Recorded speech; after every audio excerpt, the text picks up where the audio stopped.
Mike Tomlin is open to change. His word, not mine. Mike Tomlin is ready to do things differently. His word, not mine. I have no idea what he could be thinking here. Good morning to you. Good Tuesday morning. I'm Dejan Kovacevic of DK Pittsburgh Sports, and this is Daily Shot of Steelers. It comes your way bright and early every weekday. If you're into hockey and or baseball, I also offer daily shots of Penguins and Pirates in the same place that you found this. Tomlin had his weekly press conference on Monday, as opposed to the usual Tuesday, because the Steelers again will be playing on a Saturday. That's 4:30 p.m. kickoff against the Bengals at Acrisure Stadium. And according to the head coach, things should look and feel and everything else be different.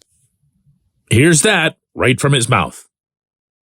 We're definitively open to making whatever changes necessary in an effort to change the outcome of football games. Man, you don't need more than 2 or 3 weekends to see a pattern, particularly ones that you don't like. And so we're not going to sit on our hands and hope for a different outcome.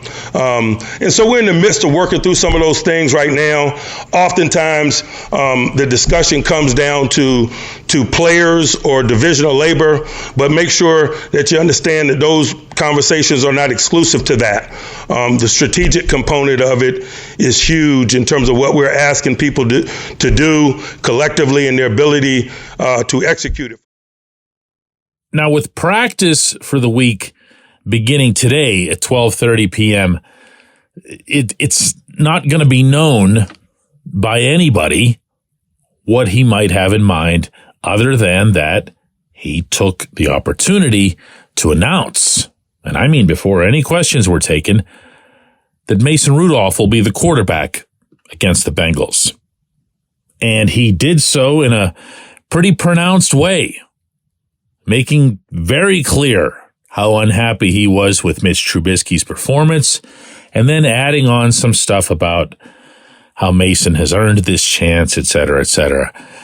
That last part you can throw right out the window, because there have been so many remarks, and more important than that, actions to the contrary by this management team and by Tomlin himself to take anything like that seriously. But that's something, okay? Changing the quarterback would normally be a nuclear war-sized headline in the city of Pittsburgh. As it is, I don't even know that it makes it out to the front page. But there's got to be way more than that. And I can't even wrap my head around what it is. The closest that Tomlin would come to being specific in any capacity at any position on either side of the ball, besides quarterback, was to strongly suggest that Myles Jack will be out there at inside linebacker. Myles Jack, who hasn't had the fitness level needed to earn even a helmet since he's been back here.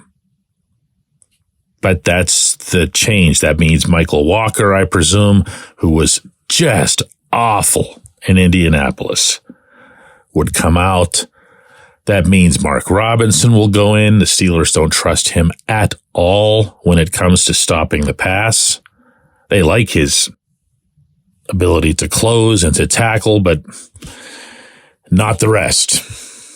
So maybe he'll be a change. There won't be a Minkah Fitzpatrick. It sure doesn't seem like there's going to be a DeMonte Casey unless he has the greatest suspension overturn ever.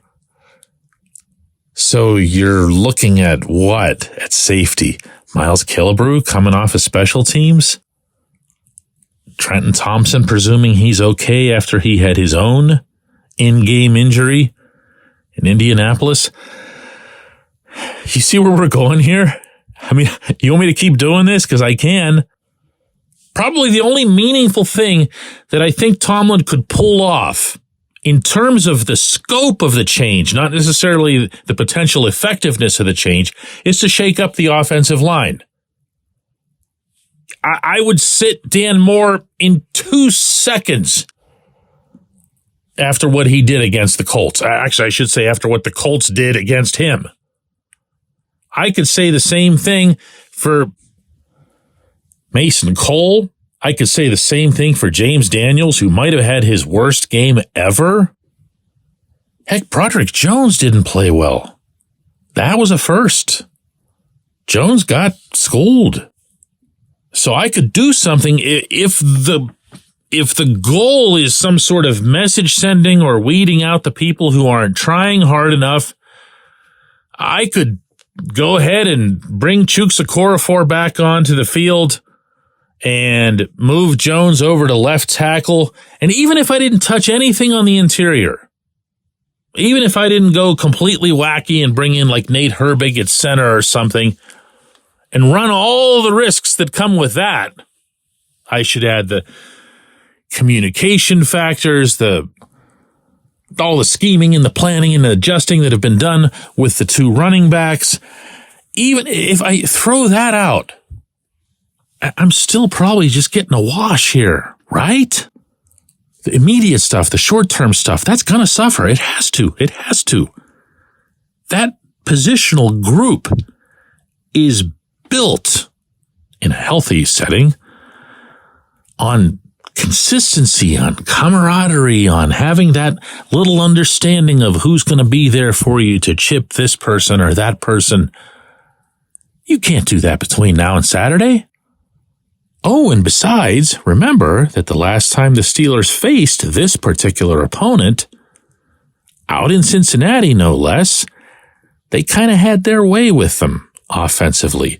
So do you really want to change too much regardless? What is this change? What is it? Is it just talk? Is it just something to fill the time at the press conference? Oh, wait. I think I've got it. Jaylen Warren's going to start, and Jaylen Warren's going to open most of the series instead of Najee Harris. Do you buy that one? How long have you been paying attention to this? When we come back, J1Q. This segment of Daily Shot is brought to you by our good friends at Mike's Beer Bar. They're located on Federal Street, directly across from PNC Park. Mike has more than 500 beers on tap, including from more than 50 local breweries. Stop in and say hello. Tell Mike we sent you. Mike's Beer Bar.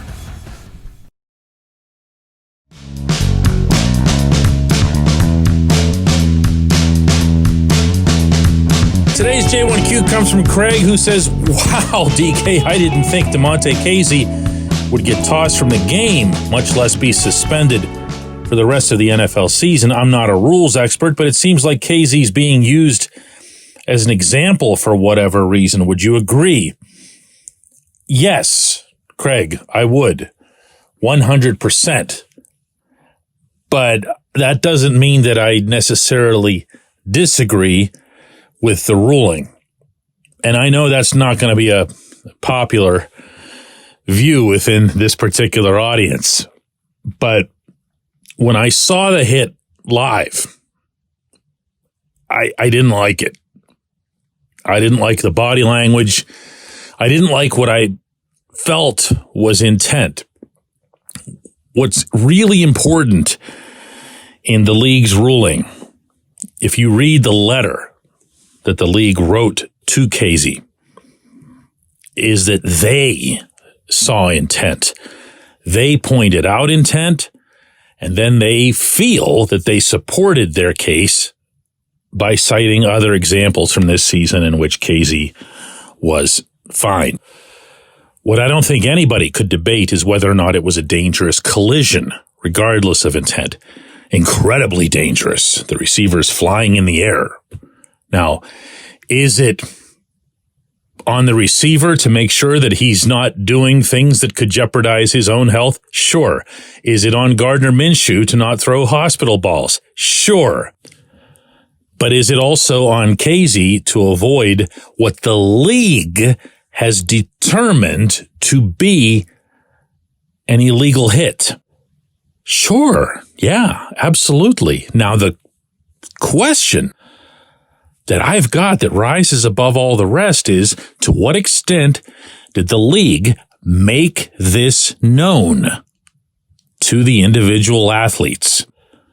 Anytime there's a change to a rule, anytime there's an adjustment to a rule, or even a reinterpretation, like a focus on guidelines, it is incumbent on the people running the league to get that message out to players, not just by distributing a memo, not just by distributing video examples. They have to come to each of the 32 training camps and have sessions with players right there in a room, available to answer questions clearly, concisely, nothing in a confusing way, and you let them know exactly what's expected and what the new standard or revised standard is for a given rule.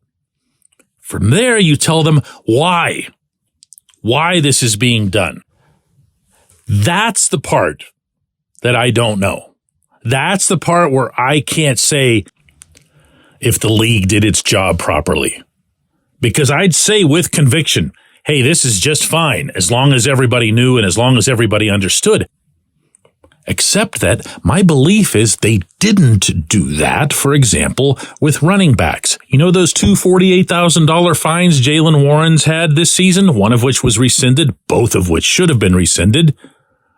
He'll tell you. Other running backs will tell you, because he wasn't the only one this happened to around the league, that they had no idea this was coming. They had no idea they'd be getting hit with fines that would encompass the majority of their paychecks. They had no idea. And they're not going to bluff about it after the fact. I mean, I guess maybe they could if you're trying to make a case to get some of the money back. But I happen to believe Warren, I happen to believe the other backs, that this was not made anywhere near clearly enough. So when I go to your question, and the way you phrased your question, Craig, which is, are they being used as an example?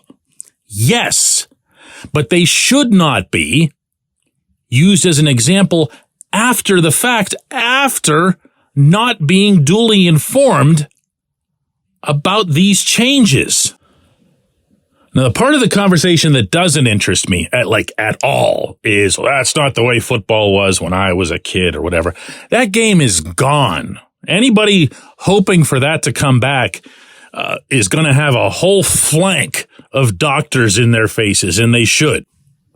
Because if you want to just wax eloquent about the way football was in the 1970s, then you'd better bring up what happened to Mike Webster after his retirement and a whole bunch of other players.